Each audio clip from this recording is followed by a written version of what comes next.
The day Aunt Eleanor died, I was elbow-deep in garden soil, planting the heirloom roses she'd given me for my birthday. My phone buzzed 3 times before I finally pulled off my gloves to answer it. "Miss Blackwood?" A formal voice I didn't recognize. "This is James Morton, your Aunt Eleanor's attorney. I'm afraid I have some difficult news." My heart stopped. The roses suddenly felt heavy in my hands. Eleanor's last gift to me. "What happened?" "Your aunt passed away in her sleep last night. He hesitated.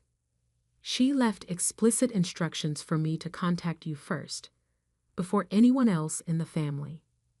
I sank to my knees in the dirt, barely registering his words. Aunt Eleanor, the woman who taught me to read, who'd snuck me chocolate chip cookies during dreary family functions, who'd supported every dream I'd ever had, was gone. "Miss Blackwood, are you there?" "Yes," I managed. "I'm here." What do you need me to do?" "Your aunt left specific instructions about her funeral arrangements." And another pause. "She left you a letter that must be opened before the service. Would you be able to come to my office today?" I looked down at the roses. Queen Elizabeth variety, Eleanor's favorite. She'd handed them to me just 2 weeks ago, her eyes twinkling with her usual mischief. "These have been in my family for generations," she'd said, "just like secrets." At the time, I'd thought it was just another of her cryptic comments. Now, I wasn't so sure. "I'll be there in an hour," I told the lawyer. James Morton's office was exactly what you'd expect from someone who handled old money. All dark wood and leather-bound books, with a view of the city skyline that probably cost more than my yearly salary. He stood as I entered, offering a sympathetic smile. "Miss Blackwood, thank you for coming so quickly. Please, have a seat." I sat in one of the plush leather chairs, trying not to fit it. "Mr. Morton, what's this about? Why did Aunt Eleanor want you to contact me first?" He reached into his desk drawer and pulled out 2 envelopes. One was thick, official-looking, with the law firm's letterhead. The other was smaller, cream-colored, with my name written in Eleanor's elegant handwriting. "Your aunt was an unusual woman," Morton said carefully. "Brilliant in business, but also quite particular about how things should be done. She left very specific instructions about her will and her funeral arrangements." "That sounds like Eleanor," I said softly. He slid the cream envelope across the desk. "She wanted you to read this privately. Then we can discuss the rest." My hands trembled slightly as I picked up the envelope. Eleanor's distinctive perfume, roses and vanilla, still clung to the paper. I opened it carefully, pulling out a single sheet of her personal stationery. "My dearest Olivia, if you're reading this, I've finally run out of time. Don't be sad.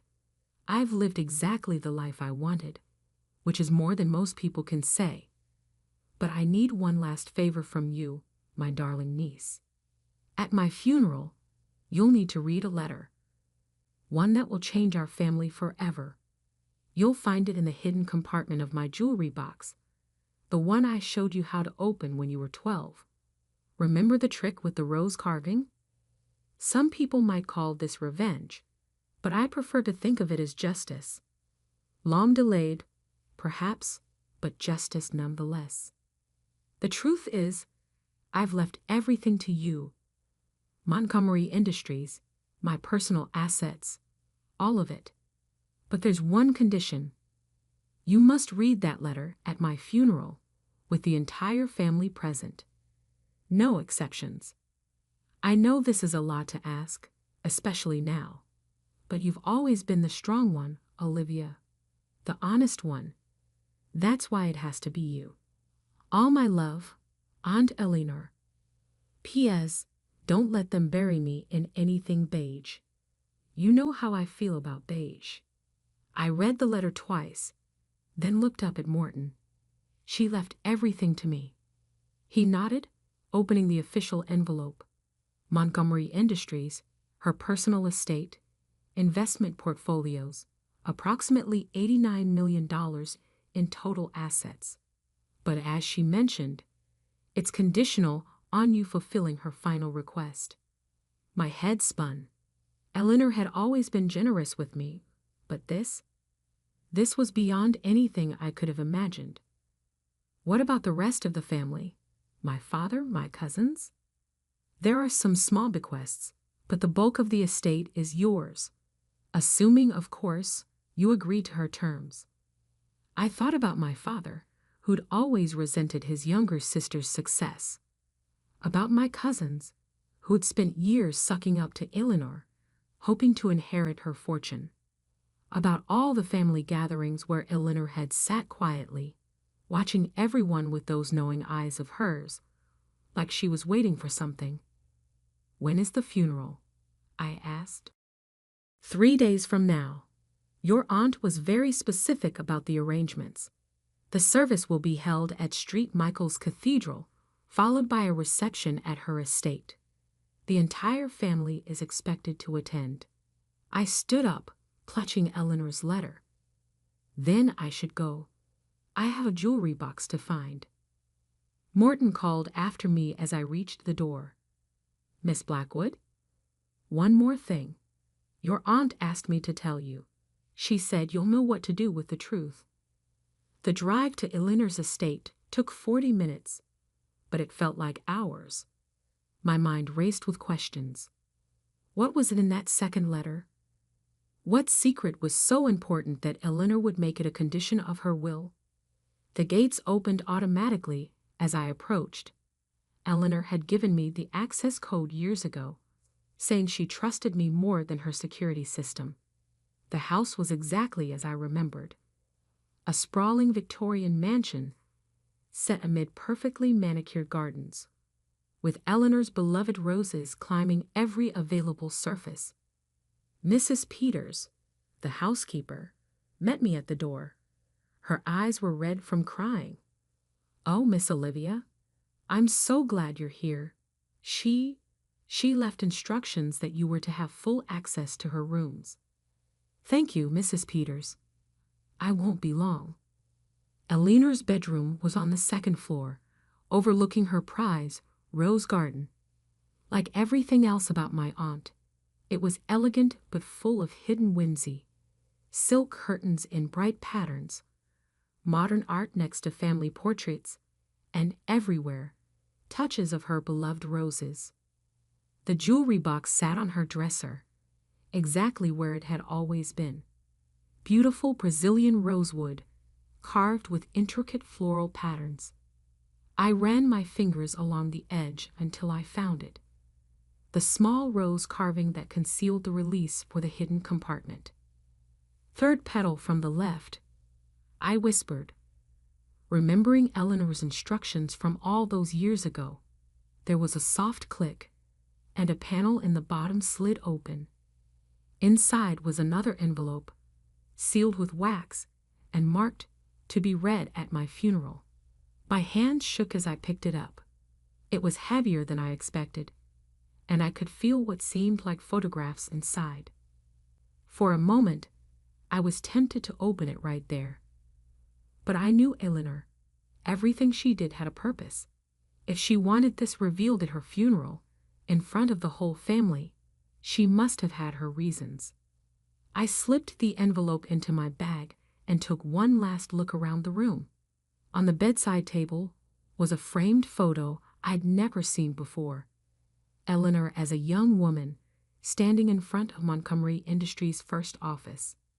She was smiling that knowing smile of hers, the one that always made me feel like she could see right through people's pretenses.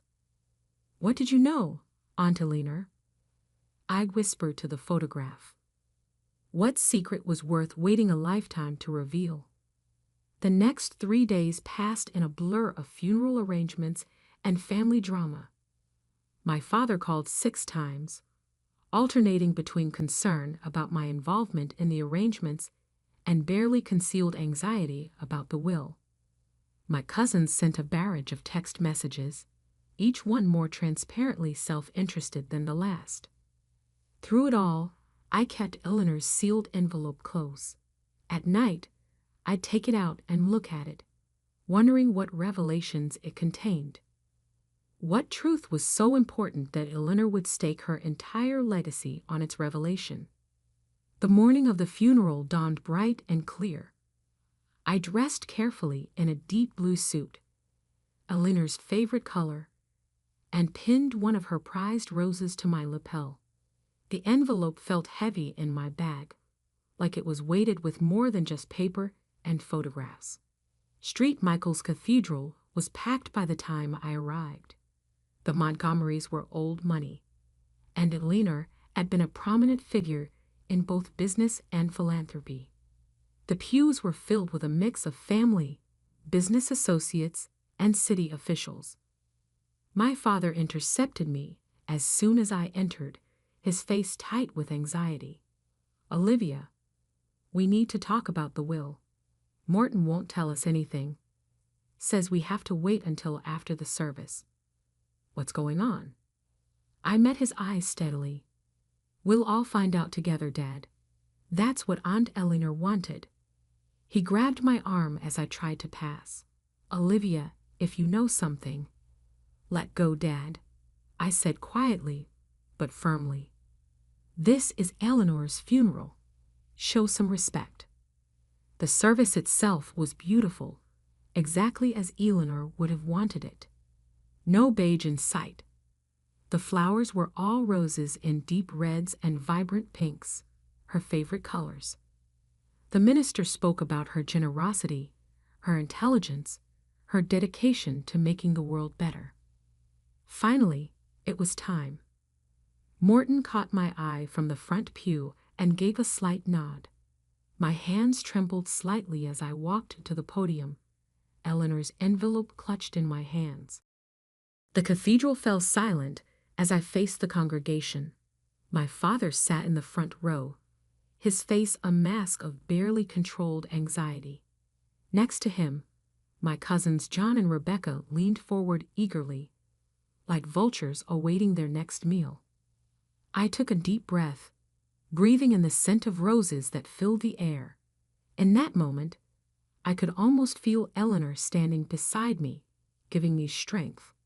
Before she died, I began, my voice steady despite my racing heart.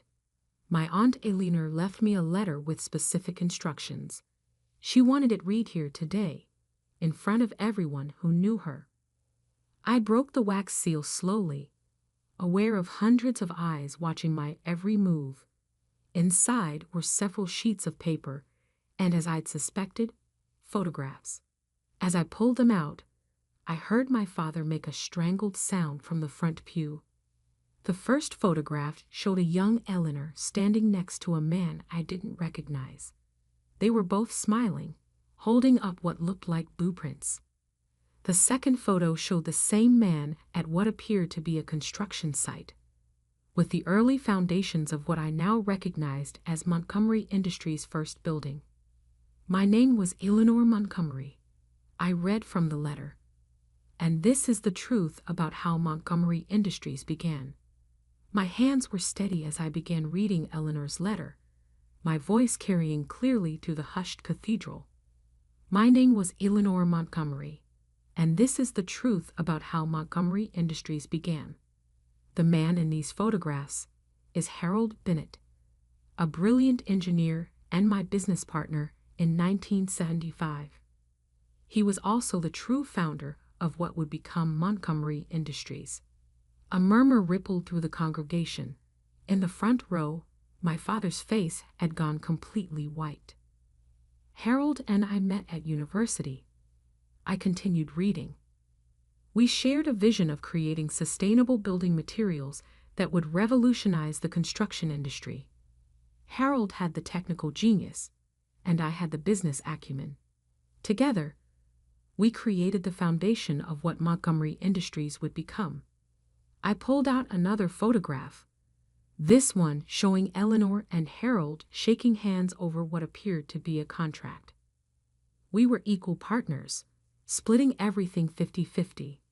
The patents, the company, the profits, all of it was shared between us. Until the night of October 15, 1976, when Harold died in what was reported as a car accident. My father started to stand, but my Uncle James pulled him back down. I kept reading. But it wasn't an accident. The brake lines in Harold's car had been cut. I discovered this too late, after the police had already closed the case. I also discovered something else. Papers had been filed just hours before Harold's death, transferring his entire share of the company to the Montgomery Family Trust. Papers that bore his signature. I looked up, meeting my father's eyes directly. A signature that I now know was forged by his business partner at the time, my own brother, Richard Montgomery. The cathedral erupted in gasps and whispers. My father stood up, his face contorted with rage. "Stop this immediately," he shouted. "This is slander." "No, Dad," I said calmly. "This is truth. Aunt Eleanor left proof." I held up a stack of documents from the envelope. The original contract between Eleanor and Harold. Forensic analysis of the forged documents. Police reports that were buried. Bank transfers. She kept everything. Why? The question came from my cousin John, who was staring at his uncle, my father, with dawning horror. Why reveal this now? I turned back to Eleanor's letter. "I'm revealing this now because I've spent 45 years building this company into something Harold would have been proud of.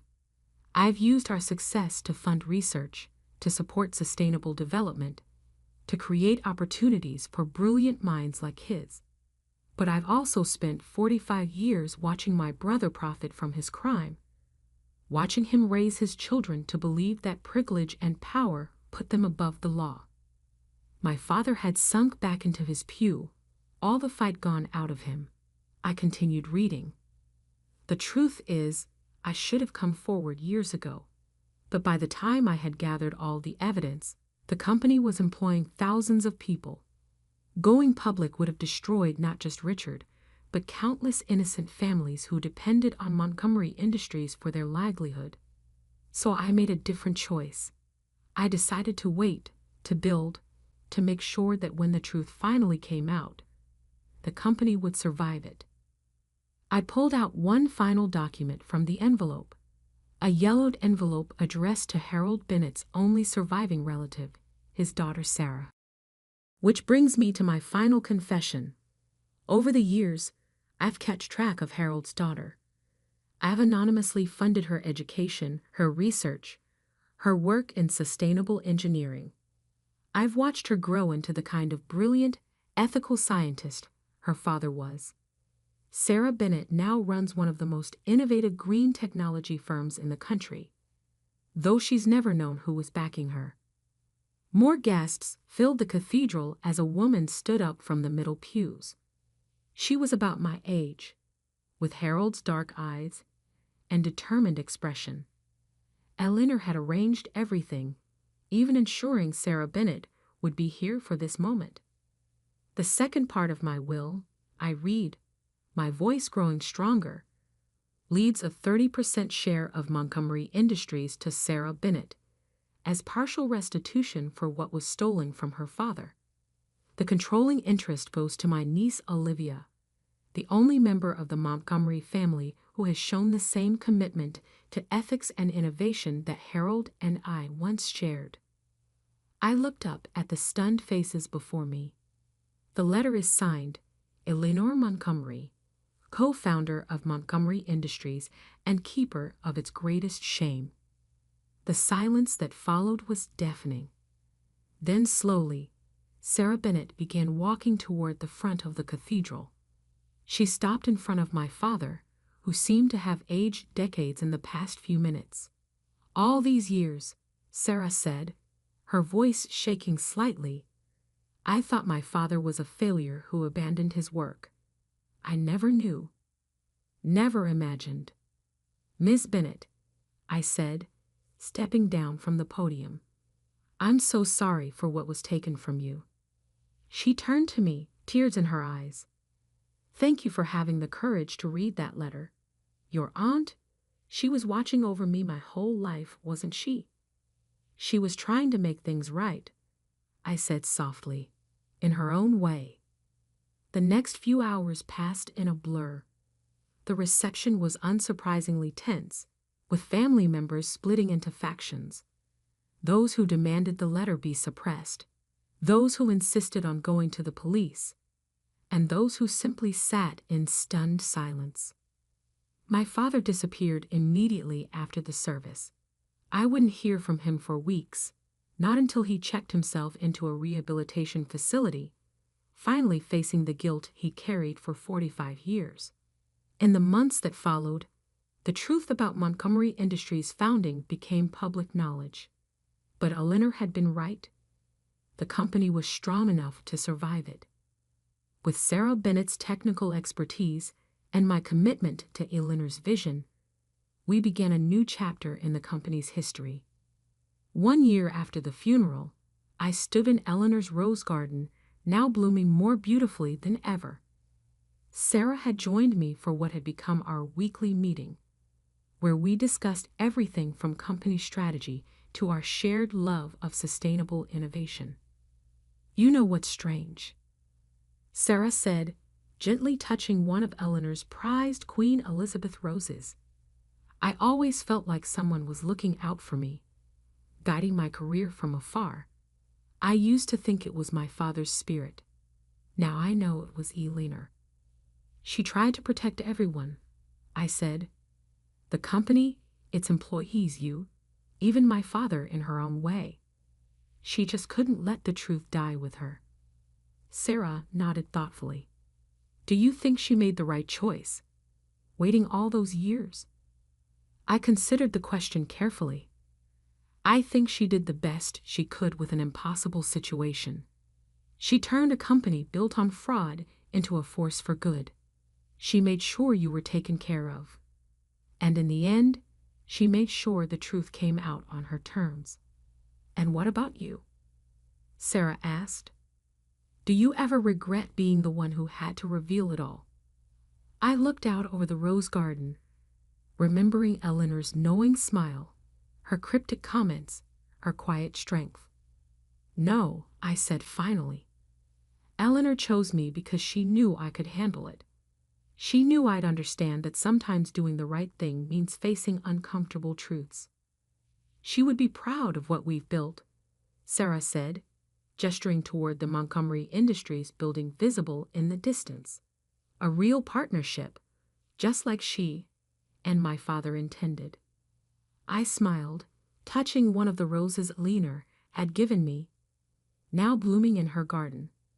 She once told me these roses had been in her family for generations, just like secrets. But maybe it's time for new traditions. Truth instead of secrets. Partnership instead of power. Building something together instead of taking from each other. Sarah squeezed my hand. I think both our fathers would like that. That evening, as I sat in Eleanor's study, now my study, going over company reports, I found a small note tucked into her old desk calendar. It was dated the day she died, written in her elegant hand. Dearest Olivia, if you're reading this, you've done what I asked. You've faced the truth and handled it with grace.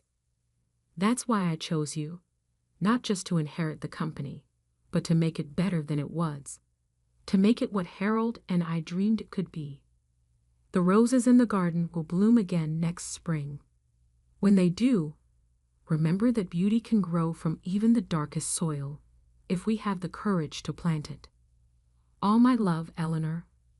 I placed the note carefully in my drawer and looked out at the garden, where the setting sun painted the roses in shades of gold. Eleanor had left me more than just a company. She'd left me a chance to right an old wrong, to build something meaningful, to prove that it's never too late for truth to bloom. Tomorrow, there would be meetings and decisions and all the responsibilities that came with running a multi-million-dollar company. But for now, I sat in the quiet of Alina's study, surrounded by the scent of roses, knowing that sometimes the heaviest inheritances aren't measured in money, but in the weight of the truths we choose to carry. And like Eleanor, I would carry this truth with grace, using it not to destroy, but to build, not to punish, but to heal, creating something beautiful from the soil of the past. After all, that's what Eleanor had done. That's what she had trained me to do. And somewhere, I knew she was watching with that knowing smile of hers, proud that her final secret had finally found its way into the light.